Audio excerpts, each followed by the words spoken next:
Hello, everybody. Welcome back to the Rugby Bunker podcast. I'm delighted to be joined, as ever, this time of the week by Charlie Morgan. Hi, Charlie. Hello, pal. Charlie, I don't think we've spoken about how aggressive the theme music is for this podcast yet over the first 4 episodes, but it's really got, it's really get us going.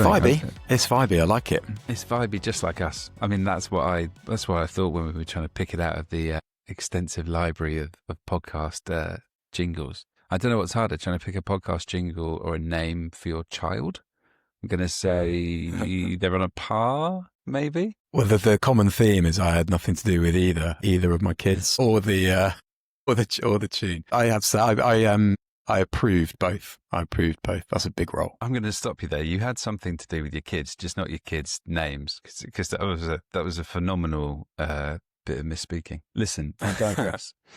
We digress. Charlie, I wanted to start by chatting about the just an update on the Lewis Moody fundraiser, which I had Rob Kitson on Tuesday's YouTube episode, and we chatted about Rob's kind of memories of Moody as a player, just kind of what a special person he is and how impressive the response has been. So the fundraiser, I'm delighted to say, is up to 140,000 now, which is beyond the initial target. It's been incredible, hasn't it, just to see the responses from people the last few days, ex-players, fans, people in the media, just rallying around Lewis and his family. Yeah, it's something rugby does very, very well, kind of looking after their own and putting their hands in the pockets to support them.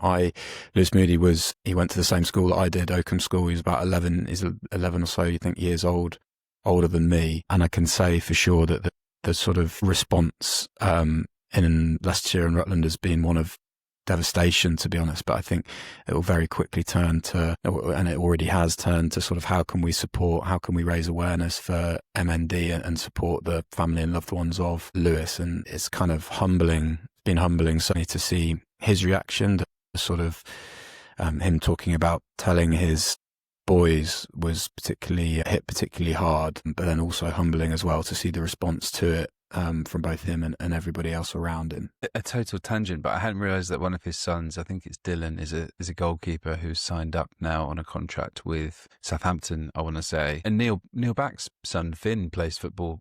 He was at Forest for ages, wasn't he? And I think he's now somewhere else. So, and you've got quite an impressive... I mean, we often talk about feeling old, but the fact that all these kind of children of 2003 World Cup winners like Jack and Charlie Bracken playing for Saracens, the way they've started the season, yeah, it's impressive seeing this kind of new wave of family talent come through, isn't it? I feel like we say life comes at you fast every episode. It's coming at us fast, Ben. That could be the branding for the pod, Charlie. If we're smart, that can be the new slogan. So delighted to see the fundraisers going well and the response around Lewis. The kind of other big news this week has been around R360, and I feel like we're going to be having weekly updates about these kind of back and forth public statements in the media. We're just at the start of this process, aren't we? Because it's only going to ramp up the kind of closer we get to this proposed start date for it and how it's sort of going to get off the ground. So the latest is that the RFU and many other unions have all combined together for a joint statement, which sort of wrote about in the Observer last week. R360's got great momentum now, but it's just one statement away, or one kind of comment from these unions saying that players are going to be ineligible for test selection for things to start getting a little bit messy and a little bit tricky, and we've already arrived at that point. What's your kind of take on that statement? I guess you won't be surprised, but what do you think sort of happens next in terms of the response and how this plays out? Well, I think just a couple of things really spring to mind. The first is that it took something sizable and something significant and something maybe of substance to have those unions collaborate. We see it all the time. Rugby union really has a problem with getting stakeholders aligned, but they certainly seem aligned on this issue, which suggests that they're taking the threat very seriously and seeing it as a threat. The other point I'd make is that R360 have done precious little off their own bat, that they haven't set the agenda for anything yet. So I can sort of see their frustrations with how they've from the very precious little we can glean from them publicly has been Mike Tyndall talking on the Good Bad Rugby podcast about how I think his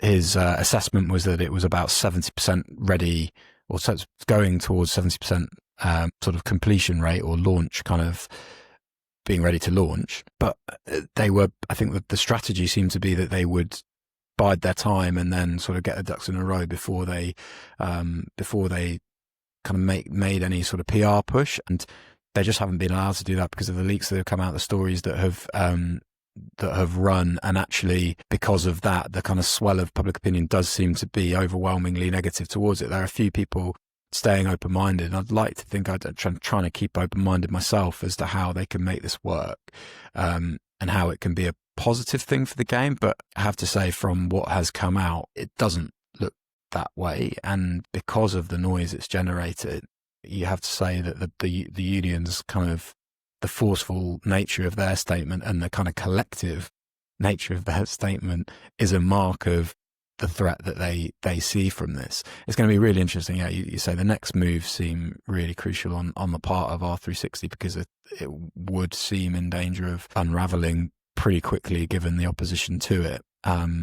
So I guess it's wait and see time, but I can't imagine that R360 can afford to sort of sit on their hands too much longer. I think there's got to be there's got to be a bit more substance about their plans for sure. And if you're behind the R360 project, then surely this was always a possibility and was probably quite predictable that you would get this kind of strong backing. And so we were chatting about it before we started recording, like it wasn't a surprise. The kind of statement in response came pretty quickly. Look, I think just on the leaks side of it, this is just the start. Like we're at the very early stages of this process. The longer this drags out, the more kind of bits of information are going to be fed to you and me and other journalists who will be reporting on this, because it's a massive story. And I think I kind of understand the initial approach of not trying to say anything in the public too soon that could then come back and bite you, or to promise anything that wasn't going to come to fruition and to try and get everything ready first and then speak publicly. I get that.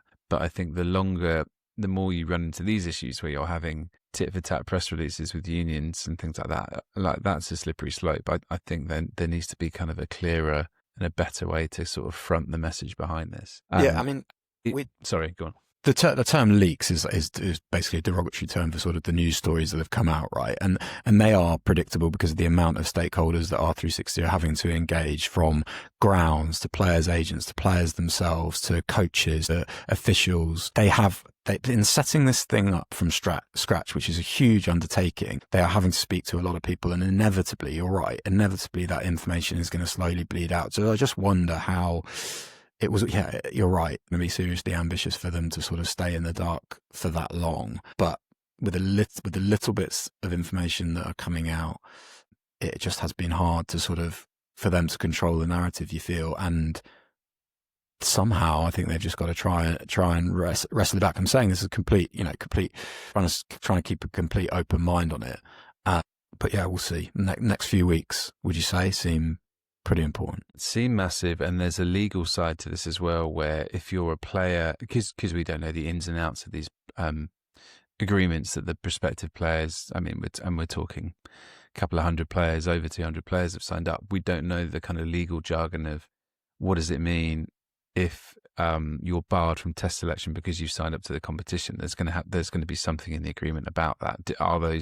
What happens to those pre-agreements? Do they stay intact? Are they voided? We have no idea. But I think that's something that needs to be addressed as well, because for a lot of these players, I guess I saw Ben Youngs and Dan Cole chatting about this on the For Love of Rugby podcast, because if you're a 23-year-old England player, you want to be playing for your country, this is your prime opportunity to. If you're 30 or 32, you might be a bit less concerned about the prospect of your test career coming to an end. So there needs to be some kind of clarity there about what happens to these many players who've signed up to agreements. What happens to those deals? For sure, and that's the whole union statement. The other point is that Gav Mayers in the Telegraph had a story about how the International Rugby Players Association had sort of moved to sort of urge caution on it before the unions themselves came out. The other point to this is, again, to keep an open mind, play devil's advocate a bit, where is the balance of power here? If it's a new competition, and, is the balance of power with those unions? Is the balance of power with the players? Can the players make it work themselves? And can R360 make it work themselves if their funding is strong enough without the unions? That's where there's all of these questions are yet to be answered. And I guess this is the sort of the messier stuff to come, as you've hinted at there. But you're right. The question of who is willing to international selection on the verge of a World Cup, all of a sudden you're changing sort of who you're targeting and who is viable, as who is going to be viably part of R360, and in a lot of cases making it less attractive, because they would have clearly have wanted their plan was to have the very best players in the world playing, and the very best players in the world playing in R360 and then going 2 World Cups, 2 Six Nations. If that falls down, it becomes just a far less attractive proposition. Yeah, it changes the whole ethos of the competition about it being kind of the world's best players. I think it was, I heard from a source last week that the average age of the players signed up on the pre-contract is 27. And they really made a point that this isn't some sort of like a Saudi pro league sort of situation in football where it's just veteran players going for big money. Like these are younger players. These are players sort of not just at the end of their careers. Look, we could talk about R360 for days, and I know that we will probably in episodes to come. So let's pause it there. I just wanted to, before we dive into a bit more chat about the Prem, because we're going to chat about some of the winless teams and why it might not be a disaster. And then we're also going to do something a bit fun, and we're going to pick our top 10 fly-halves in Prem Rugby as well. But before we dive into those, just to touch on the Rugby Championship, so South Africa back-to-back champions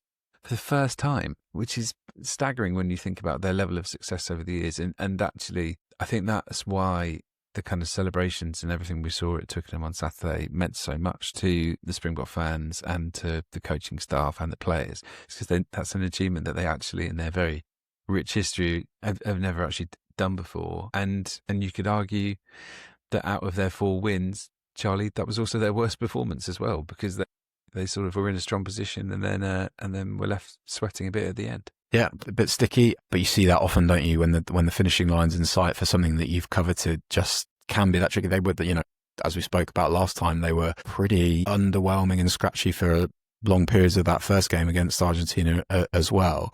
I think it's a really good point you make there. I think what's really dangerous about this South Africa side is the fact that they've got someone in Rassie Erasmus who is so good at framing, and it was Jack Ninaber, who was part of the setup before that, who was renowned as very good at this, framing the narrative so that the players that are playing under you are always fiercely motivated. And what you've got with South Africa is actually they're really good at honing in, I think, on the gaps in their sort of collective CV or how they will be breaking new ground. So, for example, those back-to-back Rugby Championship wins before that, it was, how it was, it was the fact that this World Cup was going to be their 4th, and it was drawing them level or going ahead of New Zealand. I should know that off the top of my head, but this idea that they're accomplishing something fresh, and in a group that's been together for a long time, that's so valuable, and they are just so good at that, and you can see the sort of level of satisfaction when they do achieve it as well. And there's a narrative element to this which I find really interesting, which is that I think that we're all in agreement that South Africa are best team in the world, cleaning up trophies, and that we probably feel that the All Blacks are in a little bit of a slight transition period where they're still figuring a few things out. They're not on the same level as the Boks at the moment, and it's partly linked to that total kind of wipeout in the second half in Wellington, isn't it, where the Springboks just obliterated them. But they finished this tournament both on 19 points, and the Boks have won this on points difference. And I think it just I think it illustrates how, in such high regard, we've held the All Blacks for so long, because they've been the standard setters, that we're looking at them now and thinking, oh, there's massive holes to address there. Their tight 5 work isn't good enough. Can their pack compete? Are they clinical enough? And actually the margins are so thin that they were, a really bad second half in Wellington away from potentially winning this tournament outright. I just found that really interesting. And also, it just shows how hard it is in rugby to back up one week to another. So South Africa, win that game in Durban by 37 points or something ridiculous, nearly put 70 on Argentina. But then to do it another week later, there's almost like the mental pressure starting from scratch again to then produce that kind of level of performance is far, way, way harder than we kind of appreciate. And I think because people assume that the same outcome will just repeat itself. And very finally from me, because I'm now rabbiting on, poor Francisco Coria Marchetti at tight head for Argentina. Just so Argentina in a bit of a tight head rebuild because the man, is it Gomez Cadela's retired and he's like 40? He was 40, he's retired. And Joel Scalvi was unavailable, he pulled out. So Breves, Coria Marchetti comes in and Oxenche just took him to school, really, on that side of the scrum. And it's one of those things where if you're a youngish tight head like he is at 24, perversely, it's going to do you the world of good. Like you're going to look back on that in about 3-4 years' time, 5 years' time, and think, oh, wow, I really learned a lot because I got an absolute tuning. I can't remember the last time I saw a tier 1 test with a scrum turned against the head so comprehensively in like the 8th minute, as South Africa did to Argentina. Yeah, it was an absolute bloodbath. Any more thoughts from you on that? Just that I wanted to go back and say it was obviously South Africa going from 3 World Cups to 4 World Cups and going ahead of New Zealand, who were on 3. The big thing, obviously, their big next thing to frame and sort of motivate themselves was the fact that they'd be going back to back to back to back in back to back to back. They're going to be going for 3 in a row in 2027, which is, you know, immortality, and they will they are just very, very good at finding those goals for themselves. And the Puma scrum, as we saw in that England series, just a glaring area that they've got to fix, really. If it's 3 World Cups in a row, I think you call the whole thing off. I think, you know, you just start again. Oh man, if South Africa win in 2027 and we are still talking about England 2003 being the only World Cup winning Northern Hemisphere team, I will despair for the state of Northern Hemisphere rugby. But let's clip it up. Let's park it. Let's take a quick break and then let's chat about the Prem.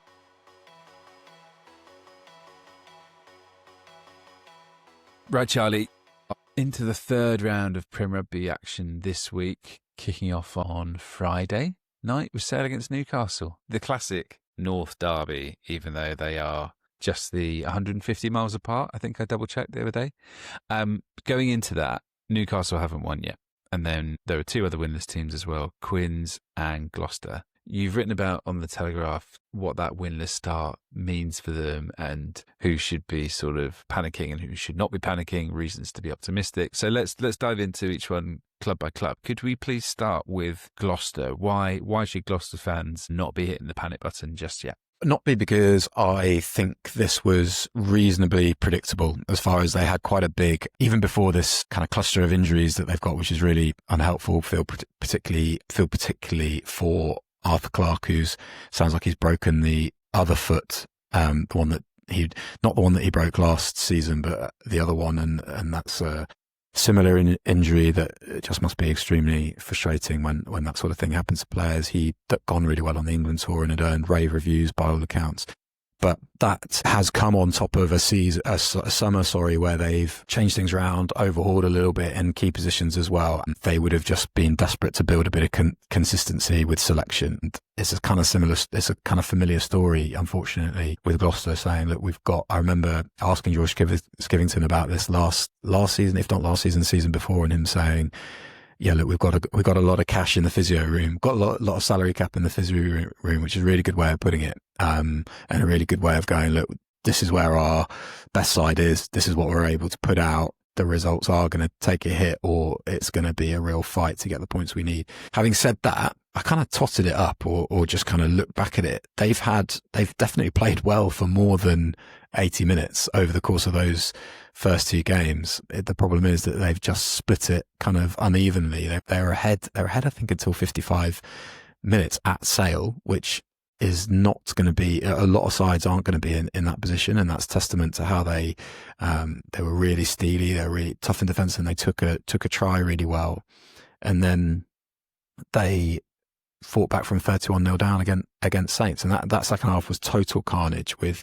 Saints being down to 13 on occasion. But you know, there was still enough there to show that they're going to be really dangerous moving the ball. James Lightfoot Brown has got a call up to England A, which is an endorsement of his influence on Gloucester. But they just got to put together everything, haven't they? We were talking off air about some of the defensive lapses against Saints. Saints are really good at exploiting those midfield connections, and their sort of MO is how they isolate sort of midfield defenders and just find holes either side, and because they make those decisions so well at the line. But even so, it was really glaring, and there are a few things to fix, but certain areas of their game look good. The problem is, as it is with all of these teams, actually, is that their next game's really tricky. You know, they're playing Bath, who put over 100 points on them, I think, between 2 games at the Rec last season, and are just so good at coming on strong at the back end of games, where Gloucester's depth and sort of injuries have kind of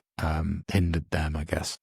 I had an image when you started talking about that of just a physio room just like piled up with cash.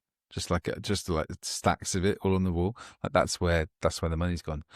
Yeah, you're right. Watching the Gloucester game, it was, I think George Skivington said afterwards as well, it was kind of newish combinations just being picked open in like one-on-one tackle situations, and kind of, is it the Rory Hutchinson one, sort of cutting a really straight line and someone slips, and maybe it's Seb Atkinson, I can't remember. Like it's things like that where it looks bad, but it is game 2 with a lot of new kind of combos, and those are areas that can be fixed. Northampton are not part of this conversation because they have a win, but they are mental. That's 2 games in a row now where they've built 30-point leads and they're nearly blown them. Yeah, I assume that there is a resident cardiologist at Franklin's Gardens, but if not, there probably should be, because I think that the way this season's gonna pan out based on the first 2 weeks, gonna need it. Well, So the thing with, somebody made the point below the line that it's quite early to be doing this list. My sort of retort would be that there's only 18 league games, so 0-2 puts you in a tricky place. And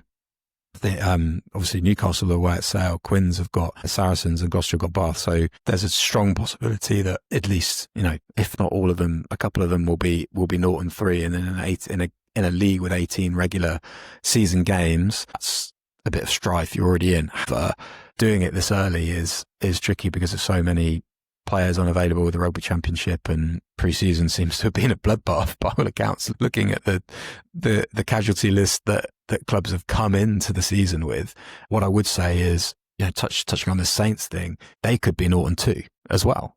Exeter had a try disallowed that would have put them ahead at Franklin's Gardens, and Gloucester were an Anthony Bellew penalty away from beating them as well, which would have been wild, them being 0-2, given how the attack that they'd put together. Having said that, Anthony Bellew's maybe a bit of a spoiler coming up when we talk about fly-halves, but that penalty from Anthony Bellew is exactly why they signed him, as we touched on in earlier podcasts. Yeah, it's such a luxury to have a player like that kind of backing up.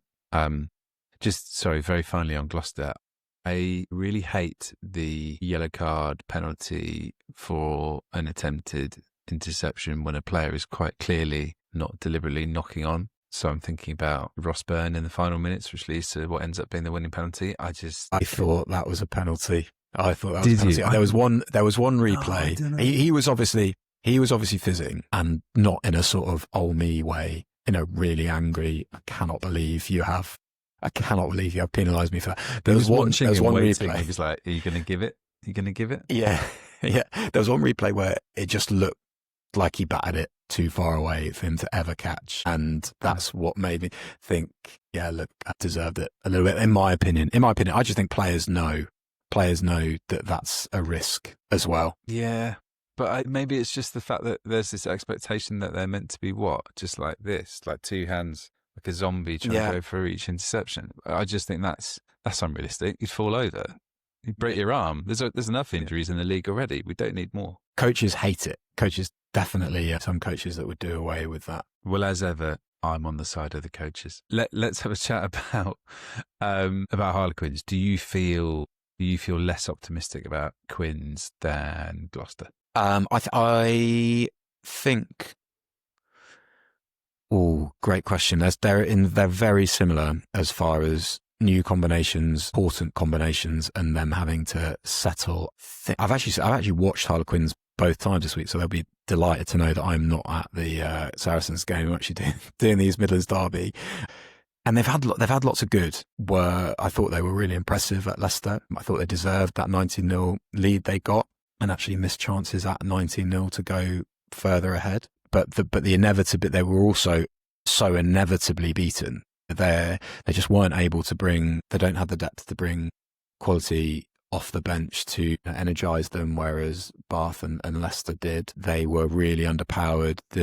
Jason Gilmore, their coach, was talking about how they, without being in possession, they were sort of a target for referees to go hard at. And they conceded 18 penalties against Leicester because they just were folding at the maul and folding at the scrum. They, on the other hand, they will benefit most from the Rugby Championship ending. They've got 4 Pumas coming back. They had Caden Murley missing last week, and he's back as a precaution. Stu Townsend coming back to dovetail with Will Porter at 9. So there are reasons to be cheerful. I predicted them lower than Gloucester at the start of the season. I think I'm probably going to stick with that. But there are reasons to be optimistic if, as Jason Gilmore has said himself, the 2 losses so far have just followed an eerily similar pattern. I think they had to make 214 tackles against Bath and 220 against Leicester. Very weirdly similar numbers, but really kind of indicative of the pressure that they've had to absorb. Marcus Smith coming back, really obviously a really big subplot in the whole season,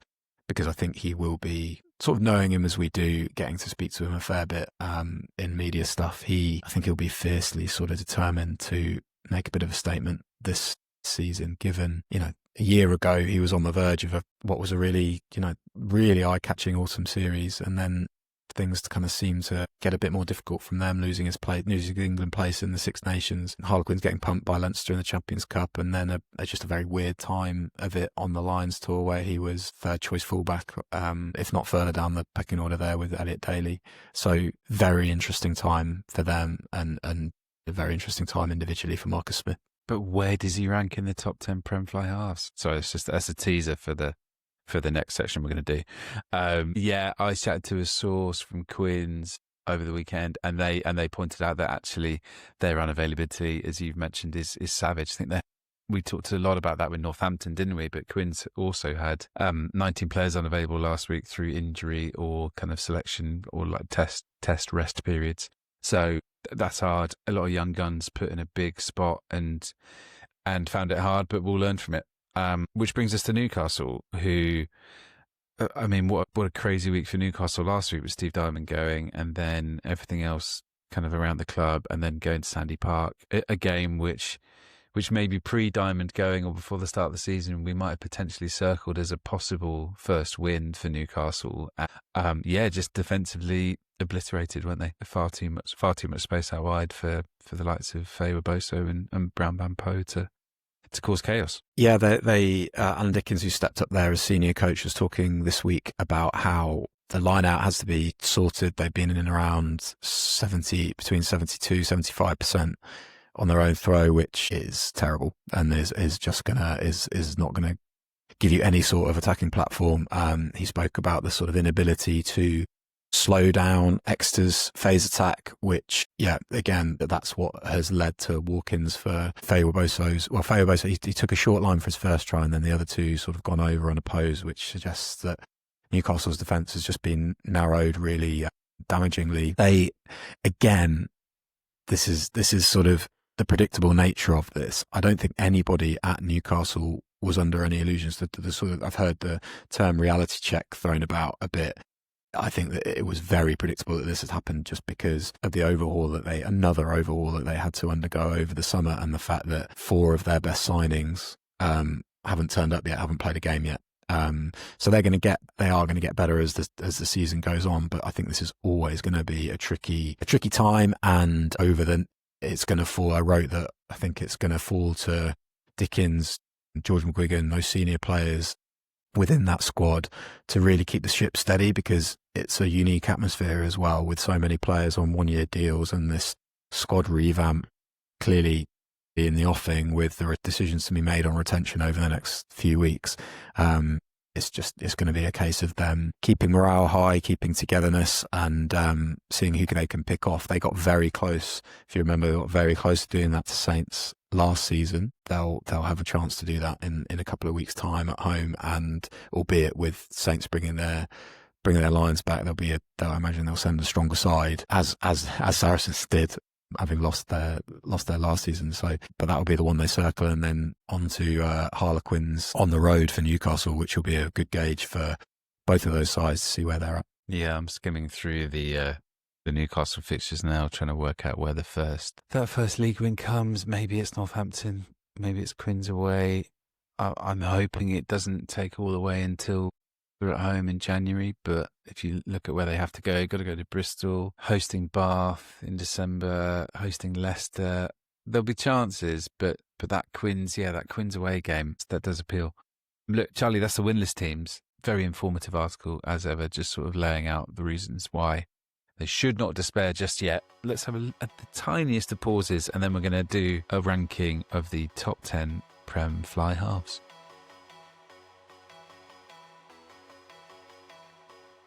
Okay, Charlie, I think our plan with this series, we would love for you to suggest which one we do next, actually. So please whack it in the comments, or please send us some messages on social media telling us which position group you would like us to look at next. But Can be start. We'll rank anything. We'll rank anything. Okay. What? Stadiums, media shirts, food, suppliers, media food. The media food popped up on our WhatsApp group recently with Charles Richardson, our colleague, and I skimmed it. I'll be honest, I was on holiday. I wasn't quite tracking it. Were there any big movers? Any big shakers? I haven't seen enough yet. I've been to Harlequins, which is excellent because you get this behind the curtain, but you get a voucher, so you can just go mad. And then I was at Leicester, which is also a voucher job, which is great. No, I think it's more the sort of the thrill of it still being free and you being able to sort of take your choice. It's obviously fun. If you've ever wondered how kind of basic and straightforward we are as members of the media, this is a real big reveal. Okay, Charlie, so we texted last night and said let's do our top 10 fly-halves. They do differ slightly, so, and we'll get into the top 5 last, but just an honourable mention, I think, first to AJ McGinty, who I think would have been on this, but given his Achilles rupture and the fact that he's out for basically the season, we thought let's leave him off it. But I think we're in agreement that he would probably be on there if he was fit and available. Yeah, I was going to sort of play devil's advocate again and sort of try and slot him in somewhere, but I think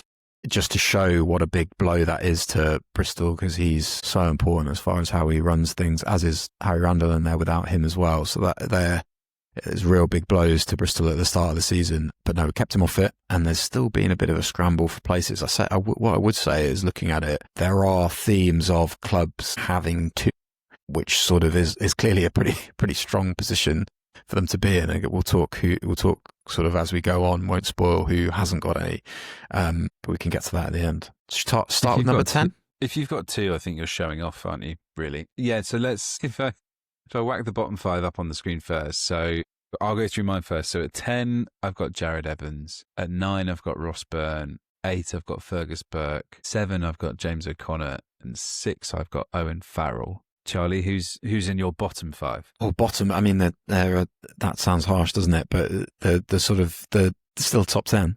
Ross Byrne's 10 for me. Fergus Burke's 9. Owen Farrell's 8. Tom Jordan's 7. Probably could be higher. And James O'Connor 6 off the back of his exploits in the Rugby Championship, which were a lot of good. Had some tricky moments as well, and clearly Leicester, having brought him in for this season, will want him to be more of the assured stuff. But Ross Byrne, I feel like he's 10 for me. He could shoot up this list very easily. I'm sure we will be talking about times when he's looking as he's sort of establishing himself, learning about how to direct this Gloucester team, which is full of unfamiliar faces. We've got to stress that will look. I'm sure he will go higher. Fergus Burke I have him 9 and Owen Farrell 10. I think we'll see. I might flip that actually, but I think we'll see. We already have seen a lot of Owen Farrell at 12, and moving on from, he was there more, I think, than he was at 10 for Racing, or certainly there was a split there. And then he was exclusively at 12 for the Lions, which is very interesting. So to see whether he goes back to 10, how often he goes back to 10 will be very interesting, because Saracens have centres to come back. Lucio Shinti's ready already, I think. I think that Spink certainly Lazowski and Hartley are facing longer layoffs. So, but it will be interesting to see how all of that sort of works itself out. The Saracens midfield was always going to be a really fascinating area. So it'd be interesting to see how those two go together. They've looked really good in tandem. You know, they're sort of those wrap plays have looked really nice, and they absolutely they tore Bristol to shreds at times. I think it's gonna be really eye catching what they put together. Tom Jordan 7 again. Could be higher. I just like him as 12. I really like him as a 12, where he can bring that sort of flinty carrying. Yeah, he's going to spend a lot of time at 10 for Bristol, given the injury to McGinty, and is clearly an excellent player. Really potentially easy to forget for Prem fans, but he was at 10 for Glasgow's URC win.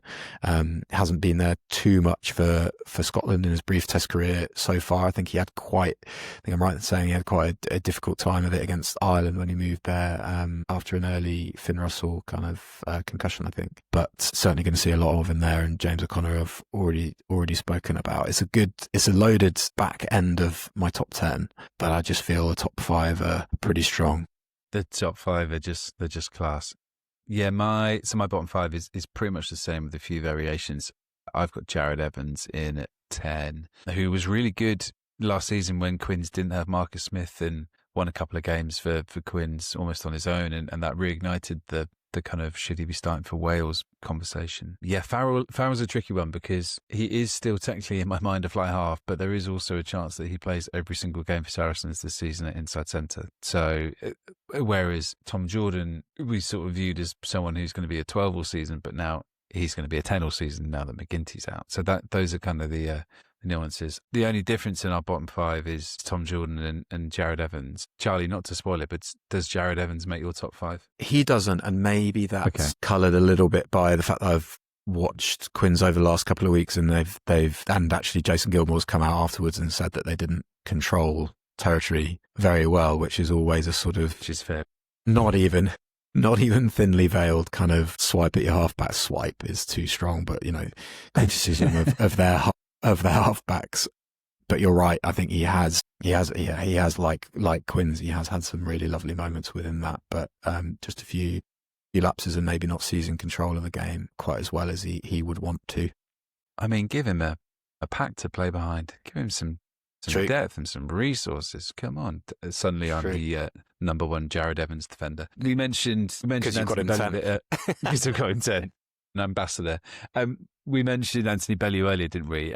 Just to point out, he was like right on the cusp of this, wasn't he? And as we said, what a lovely situation for Northampton to be in, to have someone like him hanging around as a backup to Finn Smith. Right, top 5s. I'm going to whack them up on the screen on YouTube, so I'll go first. I've got, and I'm very pleased to say that we are in full agreement for 4 of the top 5 positions, and then we've got a slight difference in our number 4, which we'll get into. So 5th, we have Marcus Smith. 4th, I've got Tom Jordan, and you have got Santi Carreras. 3rd is Finn Smith. 2nd is George Ford. 1st, Finn Russell. So let's go through each one. So Marcus Smith first at 5. I think having Marcus Smith below Finn Smith and George Ford is probably just a reflection of the fact that he's still an excellent player, and I do think he's only getting better with age. But I think the landscape, as you suggested earlier, has just shifted a bit from the start of last season, where it felt like Marcus Smith was going to be given the kind of keys to the kingdom really at number 10 and just take it forward. And actually that hasn't quite happened, but he's still excellent, isn't he? For sure. I'm really excited to see how he goes. This season. Quins have experimented with, we're talking before their before any Prem sides come out for the weekend, but Harlequins experimented with Jamie Benson. I mean, they're experimenting sort of by necessity because they've got Luke Northmore, Ben Waghorn and Bryn Bradley all out injured. So they're kind of experimenting out of necessity, but they've had Jamie Benson in at 12. So it'd be interesting to see how I was on a press call with Jason Gilmore, spending a lot of time with Jason Gilmore virtually and face to face at the minute. But somebody asked sort of, would we see a continuation of Marcus Smith at fullback from the Lions? And he said, absolutely not. Effectively, he said, he's our quarterback. He's going to be our 10. I'm sure that's kind of music to the ears of both Harlequins fans and of Marcus Smith himself. And yeah, sort of want him to play with a bit of freedom. There's been a lot of sort of noise about how Harlequins are really going to double down on their attacking identity and want to impose their game on sides rather than be reactive. That bodes well for him. I'm looking forward to seeing him. It's maybe so easy to forget that, you know, some of the stuff he was putting together during the autumn was really, really quite good. You're right. It's the areas of his game that maybe you think can be better are maybe kicking length, maybe sort of how he's going about things in the middle of the pitch. Those things get better with time. You know, I don't think it's much of a coincidence that the two guys 1 and 2 on this list are beyond their 30th birthday and seemingly getting better as they figure out, or have figured out now, how to kind of control the momentum swings of games. More to come from Marcus, I would suggest. Massively. I can guarantee that we will get to March, April time and he will have won a couple of games sort of single-handedly for Quins, and we'll be revisiting our rankings rapidly. So fourth, you've got Santi Carreras and Tom Jordan. I haven't done Santi Carreras in my top 10 just because I think realistically for Bath, he will be at fullback a lot basically whenever Finn Russell's available, right? But you're right, and I can see why you've got him there, because this is a guy who plays Test 10 a lot for Argentina, who did it when Gloucester were always kind of weirdly reluctant to have him at 10, which was always quite a funny conversation with George Skivington. He'd be like, do you want to have him at fly half, given he's playing there a lot for Argentina? And the response was always, not really. And I never fully understood quite why he was so against it. He did do it sometimes, but not all the time. You've got Santi Carreras in fourth. Why do you have him there? Oh, I just really like sort of what Argentina are putting together. I've done a piece for today on sort of left field coaches that us could bring in, and somebody mentioned how good, or just reinforced how well Argentina are going with ball in hand under Kendrick Lin. That flowing phase play looks just so good, doesn't it? And he's been a part of that. He's obviously a fantastic athlete in his own right and good enough to play in the back three. And yeah, I think with him, you're right, he will be at 15, I would say, predominantly for Bath. But we've spoken before about when Johan van Graan mixes up his sides now, he can afford to rest Finn Russell for bigger games. Because he's got a test 10. He's got a test 10 on his books. And not just a test 10, a test goal kicker as well, right? Because this is the luxury now. Even if you have Carreras at fullback instead of a fly half, like Argentina did at Twickenham on Saturday when they had the phenomenally named Geronimo Prisciantelli fly half, who wasn't familiar with your game. Must flash up that kind of Shaquille O'Neal, I wasn't familiar with your game meme. They had him at 10 and Carreras just whacking over the penalties from fullback. And so, yeah, what a luxury to have Finn Russell and Carreras on the field banging over penalties. I've got Tom Jordan at 4. I mean, all of a sudden this has turned into just an enormous season for Tom Jordan, doesn't it? Because the weight of Bristol's fly half kind of play flows through him. And actually, it's kind of unfortunate for him to be in that position, not just because McGinty's out and I wanted to see that combination, but more because Harry Randall's out until the new year. And so, I mean, Kieran Marmion's a very, very good scrum half. But I think if you told me that I was getting a season of Randall and Jordan, I'd be quite excited. Yeah, I think that's a tricky position for Jordan to be in, but I still rate his skill set incredibly highly, and I think Bristol have made a good move there. So let's chat number 3, Finn Smith.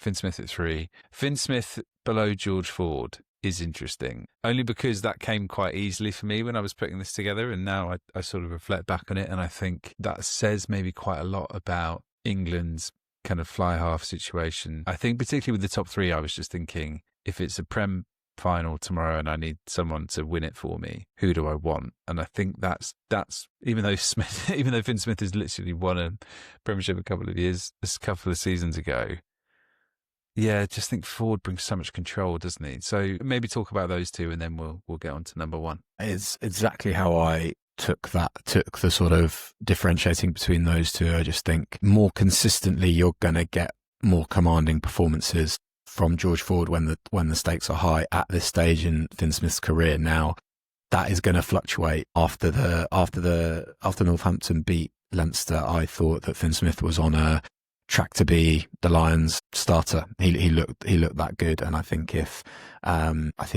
he can maybe look back at the Lions tour and sort of be a bit frustrated that he didn't get any game time in those tests. I think Phil Dowson hinted at that when he was talking in the wake of Finn Smith's contract extension being confirmed, which is really interesting in itself. He's going to become one of the highest paid players in the Prem as of next season. He's going to move to that marquee slot with Saints, and he's clearly the first bit of business that they wanted to get done in this. They've got a fairly kind of thorough retention period to get sorted, but it was very interesting that he was clearly their priority. I think he's a fabulous player. I am very interested to see who starts for England in that game against Australia.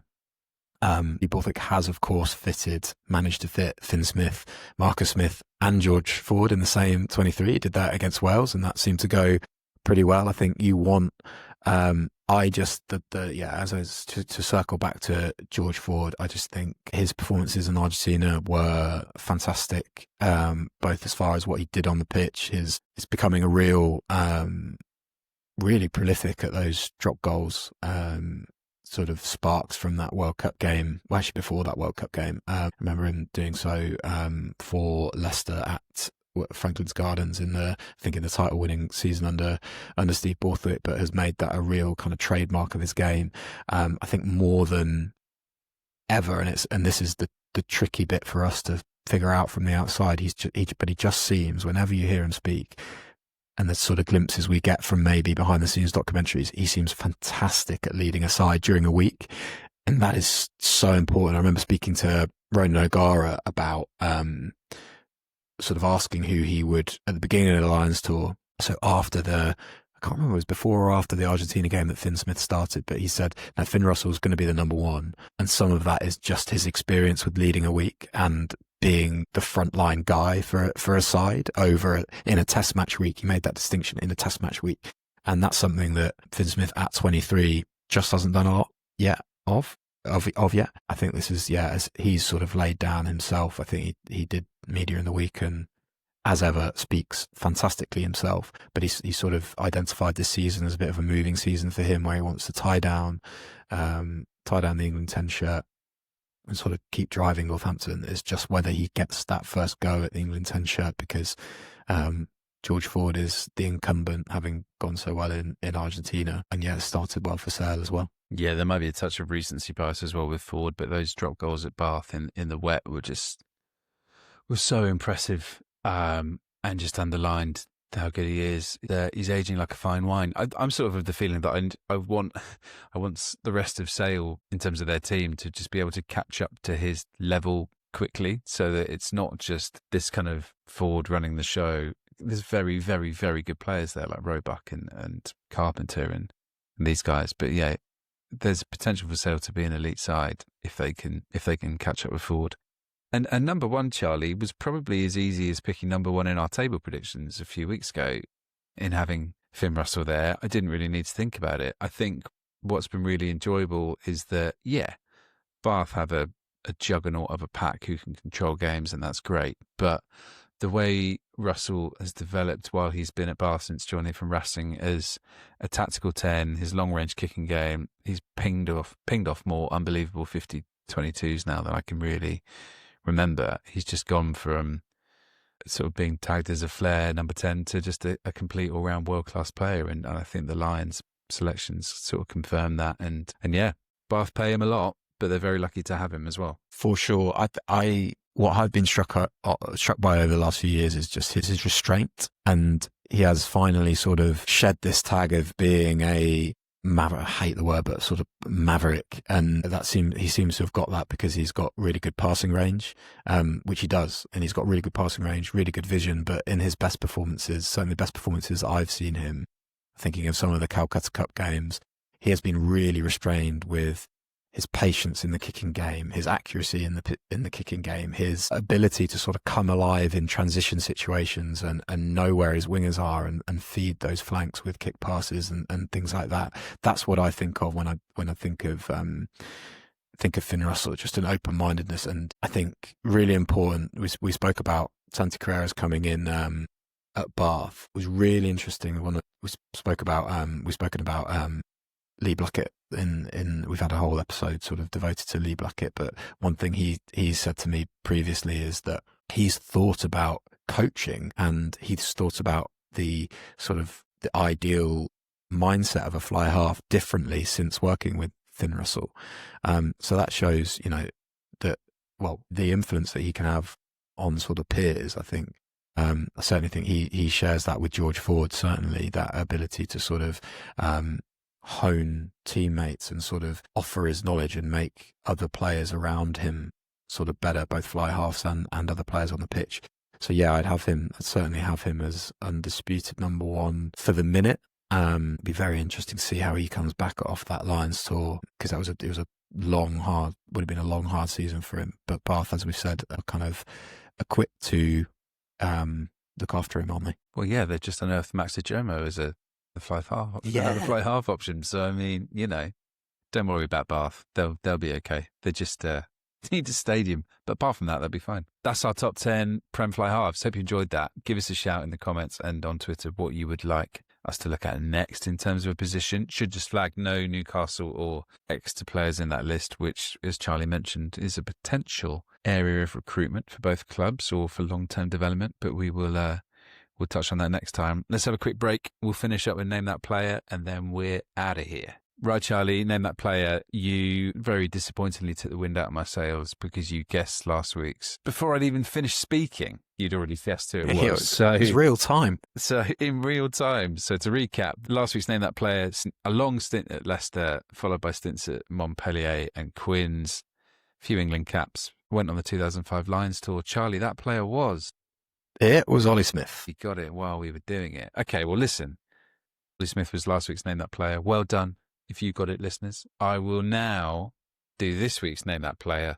I will flash it up on the screen if you're watching on YouTube. 2009 to 2019 for the Crusaders, 2019 to 2021 for Northampton Saints, 2022-2023 for the Hurricanes, also in 2023 played for Toulouse, and then in 2024 played for the Crusaders again, played for New Zealand for a decade and won 100 caps. Charlie, I'm not going to ask you to guess who it is because I know that you already know. But if you know, listeners or viewers, so if you're on YouTube, let us know in the comments and we will reveal all next week. Charlie, that was a delight. Thanks, mate. As ever.